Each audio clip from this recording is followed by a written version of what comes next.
اذکرو یاد کرو نعمتی میری نعمت کو. اب یہاں پہ اس قوم کو مخاطب کر کے کہا جا رہا ہے کہ میری نعمت کو یاد کرو. یاد رہے کہ حضرت محمد صلی اللہ علیہ وآلہ وسلم مکہ میں تھے. مکہ میں کون کون تھے؟ مسلمان اور کافر. ٹھیک ہے. یہود کے 3 قبائل تھے مدینہ میں. یہودی جو تھے نا ان کے 3 قبیلے مدینہ میں آباد تھے. اور جب آپ صلی اللہ علیہ وآلہ وسلم ہجرت کر کے مکہ سے کہاں گئے تھے؟ مدینہ گئے تھے. تو آپ کا ان سے واسطہ پڑا اور آپ نے ان سے معاہدے وغیرہ بھی کیے جو انہوں نے توڑ دیے تھے. تو وہاں پہ جب یہودیوں کو اسلام کی دعوت دی گئی تو انہوں نے نہیں مانا. لاسٹ تک بھی گنتی کے کوئی 7 8 یا حد 9 10 نام آتے ہیں, بس اس سے زیادہ نہیں آتے. صرف اتنے سے لوگ ایمان لائے یہودیوں میں سے, نہیں مانے. تو اللہ تعالیٰ ان کو مخاطب کر رہی ہے, یا بنی اسرائیل اذکروا نعمتی التی, اے بنی اسرائیل یاد کرو میری نعمت کو, التی وہ جو انعمت میں نے نعمت کی علیکم تم پر. اللہ نے ان کو ڈھیر ساری نعمتیں دی تھی جیسے آج ہم نعمتوں میں پڑھ رہے ہیں اور پھر بھی ہم ناشکری کرتے ہیں. اور اللہ تعالیٰ نے ان سے ایک ہی صرف ڈیمانڈ کی, وَأَوْفُوا بِعَهْدِي أُوفِ بِعَهْدِكُمْ, میرے وعدوں کو پورا کرو. وَأَوْفُوا بِعَهْدِي, میرے وعدوں کو پورا کرو. اللہ کے وعدے کیا ہیں؟ سب سے پہلا وعدہ ہے عہد الست. شاید آپ نے یہ نام پہلے کبھی نہ سنا. عہد الست. عہد الست وہ عہد ہے جو ہم کر چکے ہیں اور دیکھیں ہمیں یاد بھی نہیں کہ ہم نے کیا ہوا.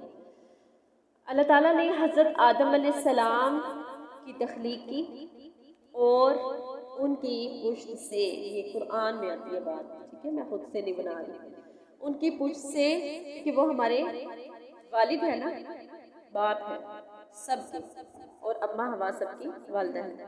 ان کی پشت سے تمام انسانیت کی ارواح کو, جتنے لوگوں نے قیامت تک اس دنیا میں آنا تھا, ان کو تخلیق کیا. عالم ارواح میں سب موجود تھے اور اللہ تعالیٰ نے ان سے سوال کیا, الست بربکم, کیا میں تمہارا رب ہوں؟ اور ہم ساری روحوں نے, کافر بھی ہے نا اس کی روح نے بھی اللہ سے وعدہ کیا ہوا, اور تب انہوں نے کہا بلا کیوں نہیں, آپ ہی ہمارے رب ہیں.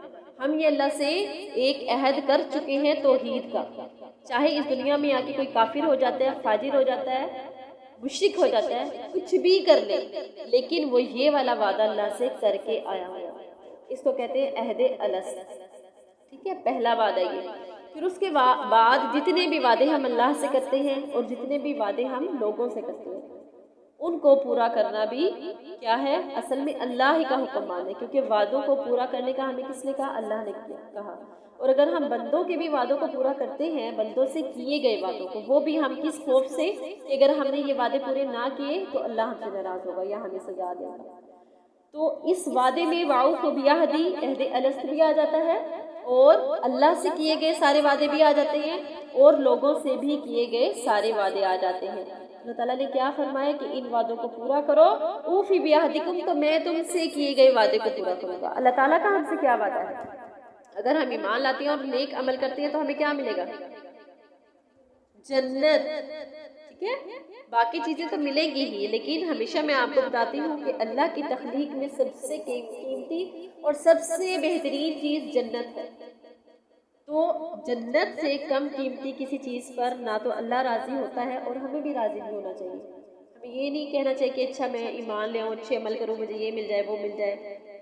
دنیا تو مل ہی جاتی ہے, لیکن ہمیشہ انسان کو اپنی منزل یعنی جنت ہی کی طرف نظر ہونی چاہیے.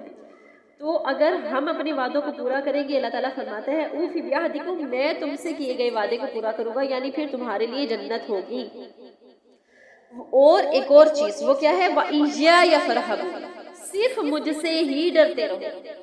تو ہم ان وعدوں کو کب چھوڑتے ہیں, کب وعدہ خلافی کرتے ہیں, کب بے وفا ہوتے ہیں اللہ کے ساتھ بھی اور بندوں کے ساتھ بھی؟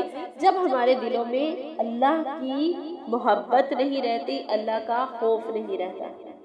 پھر انسان ہر چیز سے خود کو آزاد محسوس کرتا ہے, ہر حد سے نکلنا اس کے لیے آسان ہو جاتا ہے.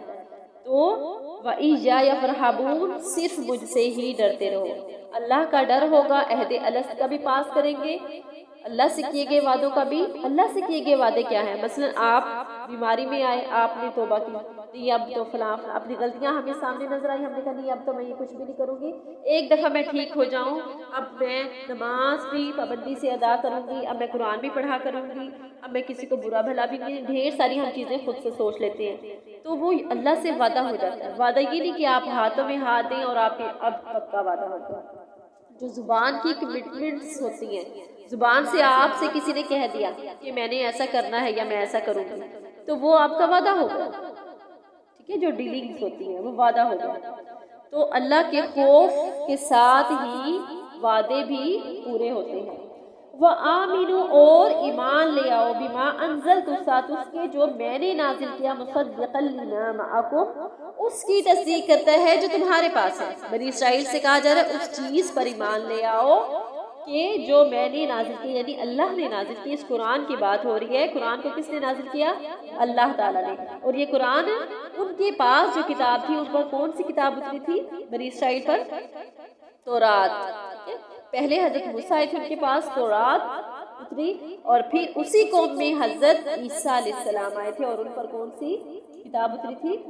انجیل۔ تو اللہ تعالیٰ نے فرمایا کہ اس قرآن پر ایمان لے آؤ، یہ تو تمہاری کتابوں کی بھی تصدیق کرتا ہے۔ قرآن میں ذکر ہے تورات کا بھی، انجیل کا بھی، ان کا الہامی کتب ہونے کا، لیکن اب وہ اپنی اصل شکل میں باقی نہیں، ان میں تحریف ہو گئی۔ ان لوگوں نے کیا کیا؟ ان کتابوں کو بدل ڈالا۔ وَلَا تَكُونُوا اور نہ تم ہو جاؤ، بنی اسرائیل سے کہا جا رہا ہے، یہودیوں سے کہا جا رہا ہے کہ نہ تم ہو جاؤ اول کافر بھی، اس کے پہلے کافر، کیونکہ ان کی کتابوں میں آپ صلی اللہ علیہ وآلہ وسلم کی آمد کی بشارتیں، پیشن گوئیاں اور آپ کا حلیہ مبارک موجود تھا، اور قرآن کے بارے میں بھی موجود تھا کہ اس طرح ایک قوم ہوگی، ان میں اس طرح نبی آئے گا، ان کا یہ حال احوال ہوگا اور ان کی نبوت کی یہ نشانیاں ہوگی۔ تو انہوں نے پہچان لیا تھا آپ صلی اللہ علیہ وسلم کو کہ آپ سچے ہیں۔ قرآن میں ہی آتا ہے کہ وہ آپ صلی اللہ علیہ وسلم کو اس قرآن کو ایسے پہچانتے ہیں جیسے کوئی اپنے بیٹوں کو پہچانتا ہو، اس طرح وہ پہچانتے تھے، لیکن ضد کی وجہ سے، حسد کی وجہ سے نہیں مانا کہ آپ صلی اللہ علیہ وسلم بنی اسماعیل میں سے کیوں آئے۔ وہ جو ہمارے انبیاء کا سلسلہ چلتا آ رہا تھا اس میں سے ہی، یعنی ہم بنی اسرائیل میں سے ہی نبی کو آنا تھا، آخری نبی کو۔ صرف ایک یہ ان کی ضد تھی جس کی وجہ سے انہوں نے آپ صلی اللہ علیہ وسلم کو نہیں مانا، قرآن کو نہیں مانا۔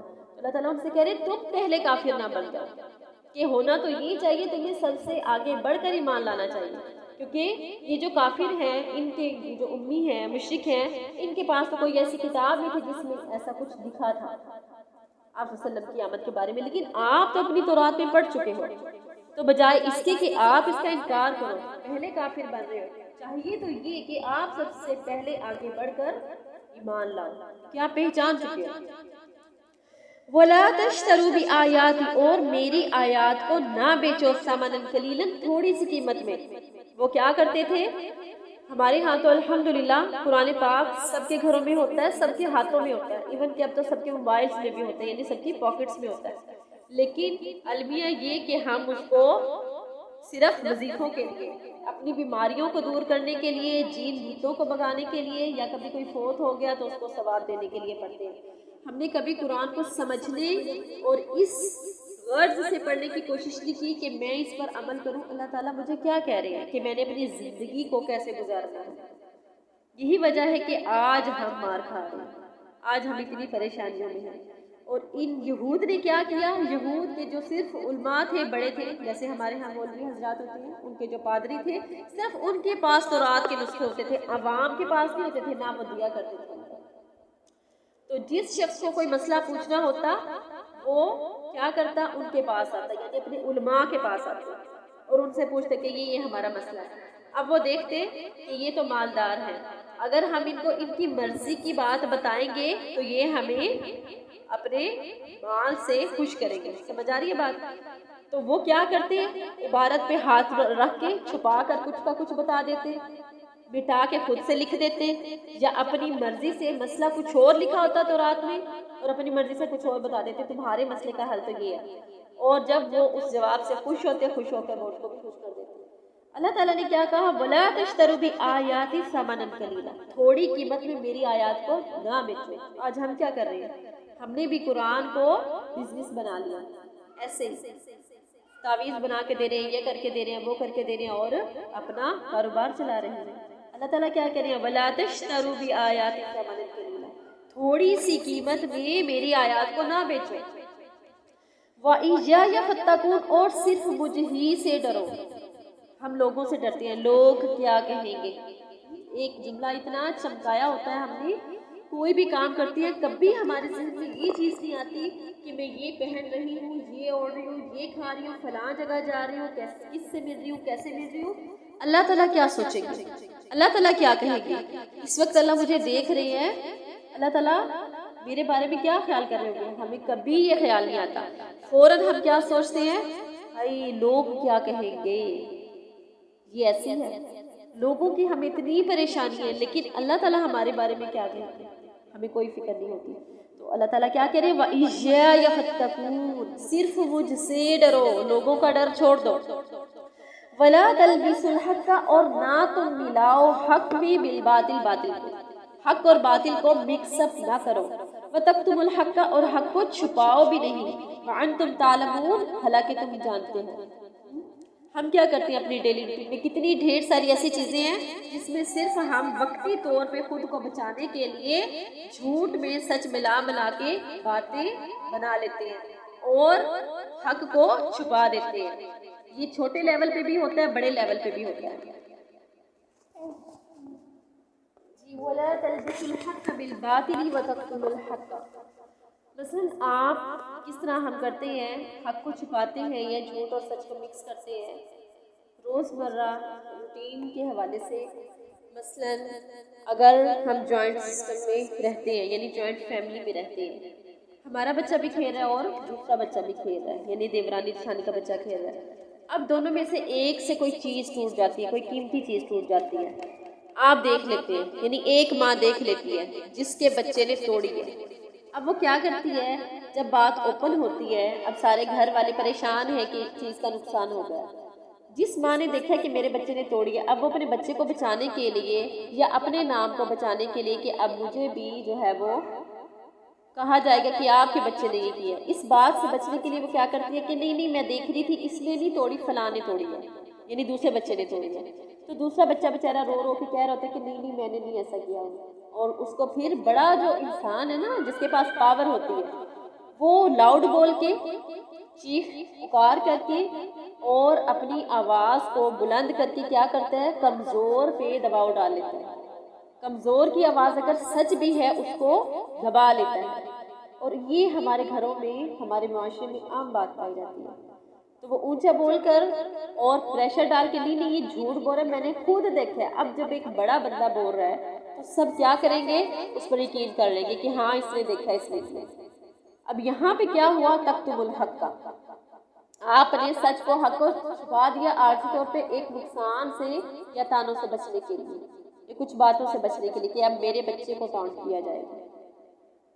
اور اس طرح کی ڈھیر ساری چیزیں ہو رہی ہوتی ہیں۔ بڑے لیول پہ کیسے کہ کورٹ میں جا کے کوئی، کورٹ کچہری جا کے کوئی کیا کرتا ہے، کسی کی زمین کو یا کسی کے مال کو یا کسی بھی چیز کو جھوٹے گواہوں کو پیش کر کے، جھوٹے ثبوت پیش کر کے ہتھیا لے، کیا ہے، تکتم الحق کا۔ تو یہ عام مثالیں ہیں ہمارے معاشرے میں، چھوٹے سے چھوٹے لیول پہ اور بڑے سے بڑے لیول پہ، یہی کچھ ہو رہا ہے۔ اور اللہ تعالیٰ ہمیں کیا کہہ رہی ہے اس آیت میں، وَلَا تَلْبِسُوا الْحَقَّ بِالْبَاطِلِ، جو سچ ہے، جتنا سچ ہے اتنا ہی بولیں، قولاً سدیدا، سیدھی بات ہے، چاہے آپ کو کوئی برا کہتا ہے یا اچھا کہتا ہے، اللہ کی نظر میں آپ اچھے بن جائیں۔ اور حق کو جھوٹ میں، یہ نہیں کہ تھوڑی سی سچی بات اور تھوڑا سا اپنے سے جھوٹ ملا کے 10 باتیں بات بنا لی، اور حق کو چھپانا بھی نہیں، ٹھیک ہے۔ وَأَنْتُمْ تَعْلَمُونَ، اور جبکہ تم جانتے ہو۔ ایک چیز ہے لا علمی میں ہو جائے، اگر لا علمی ہے تو پھر وہاں پہ ہمیں خاموش رہنا چاہیے۔ جب ہمیں اس کا علم ہی نہیں، ہم اس وقت کیا کرتے ہیں، اندازے لگاتے ہیں، ایسے ہوا ہوگا، یہ ہوا ہوگا، پوری ایک کہانی بنا لیتے ہیں۔ تو اس وقت اندازے نہیں لگانے، کیونکہ قرآن پاک میں ہی آتا ہے قُتِلَ الْخَرَّصُونَ، مارے گئے اندازے لگانے والے۔ تو اندازے لگانا کوئی اچھی بات نہیں ہے، اس لیے جتنا آپ کے پاس علم ہے، جتنا آپ کو پتا ہے، آپ صرف اتنی بات کریں، یعنی سچی بات کریں۔ نہ حق کو چھپانا ہے اور نہ ہی سچ کو جھوٹ میں ملا کر بولنا ہے۔ ٹھیک جی، آج کی آیات سے ہم نے کیا سیکھا؟ اللہ تعالیٰ سے کیے گئے وعدے جس میں عہد الست بھی آ جاتا ہے، اور بندوں سے کیے گئے وعدوں کو پورا کرنے کی کوشش کریں گے، اور اللہ تعالیٰ نے جو ہم پہ نازل کیا ہے تورات انجیل کو بھی ہم مانتے ہیں کہ وہ الہامی کتب تھی، لیکن اب صرف عمل کے لیے کیا ہے؟ قرآن پاک ہے۔ اور اللہ کی آیات کو بیچنا نہیں، یعنی کسی بھی طرح سے اس میں شامل نہیں ہونا۔ پھر اس کے بعد سچ بولنا ہے، سچ اور جھوٹ کو کبھی بھی مکس نہیں کرنا، اور سچ کو چھپانا نہیں ہے۔ اگلی آیت میں ہے وَأَقِيمُوا الصَّلَاةَ وَآتُوا الزَّكَاةَ وَارْكَعُوا مَعَ الرَّاكِعِينَ، نماز کو قائم کرنا ہے۔ اور یہاں پہ دیکھ لیں یہ نہیں لکھا ہوا کہ نماز کو پڑھو، وَأَقِيمُوا الصَّلَاةَ نماز کو قائم کرو۔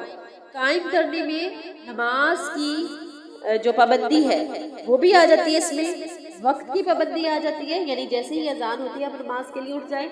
پھر نماز جو اقیم الصلاح ہے اس میں آتی ہے مسنون نماز، وہ نماز جو آپ صلی اللہ علیہ وآلہ وسلم نے ہمیں سکھائی، وہ نماز نہیں جو ہم نے خود ساختہ بنا لی، ٹھیک ہے؟